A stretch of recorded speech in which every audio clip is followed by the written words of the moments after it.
Hello and welcome to your Yale Week. I'm Julie Kim and here are this week's top stories. As announced last week, Yale's endowment outperformed those of its peers in the last fiscal year, despite dropping in value for the first time in 5 years.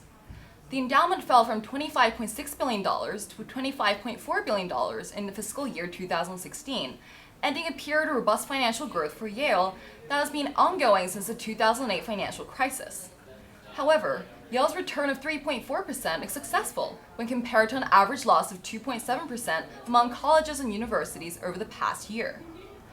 On Monday at noon at the Yale Law School, Yale's newly created Committee to Establish Principles on Renaming hosted its first public discussion focusing on how universities nationwide handle racially charged naming debates. The poor undergraduate turnout, partially attributed to the hour at which the event took place, highlights the challenges the new committee might face. However, on Tuesday night, another discussion took place, this time led by a crowd of around 25 Calhoun College students.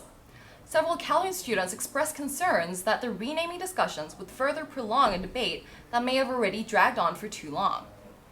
Many have also recognized the fact that committee members who attended Monday's discussion consist mostly of professors who specialize in racial issues, rather than administrators criticized by undergraduates. Finally, a top story. More than 100 people packed the New Haven Beecher School auditorium on Tuesday evening to air their grievances with what they said was a toxic environment among those managing New Haven's public schools. Responding to recent controversies, at least 20 community representatives publicly chastised officials for pursuing personal agendas and failing to approach the district's problem in a unified manner. Later that night, the Board of Education announced that Superintendent Garth Harries would step down from his position by November 1st. Next, Amanda Aguilera will speak to John Greenberg for more on this top story from Elm City. Thanks, John, for joining us. So I understand that you attended Monday night's Board of Education meeting. Were you surprised at all when you heard that Garth Harries stepped down as superintendent? Yeah, I was very surprised, actually.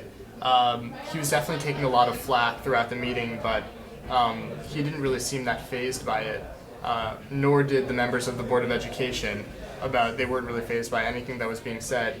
I just didn't get the impression that there was going to be any immediate action or really any action that was going to take place in the near future. So it was pretty surprising to me. And what was the scene like inside the meeting room? It was very tense. There were a lot of people there. It was packed. Almost every seat was taken up, and there were even people listening in from the hallways. The speakers, some of them got pretty emotional. It was very clear that the people that were speaking cared a lot about Mr. Harries' performance and about the future of the public education system in New Haven. There are even some small quarrels between the Board of Education members who were trying to keep everybody's speaking time within 3 minutes and speakers who felt that they had more to say about Mr. Harries. And there was kind of a bit of an electricity in the air, like people felt like something was going to happen at the meeting, or at least that was just the impression that I got. So what should we see from the Board of Education moving forward?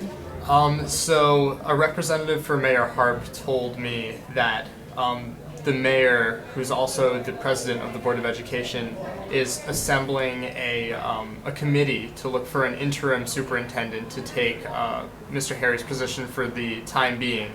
After they find an interim superintendent, that committee will immediately morph into a committee that will look for a full-time replacement for the superintendent position.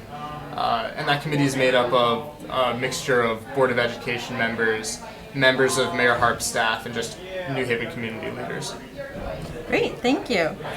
Thanks again for joining us, and from all of us at YTV, have a great weekend. We played catch-up on important issues when they finally bubbled to the surface, after simmering for months, years, and even decades.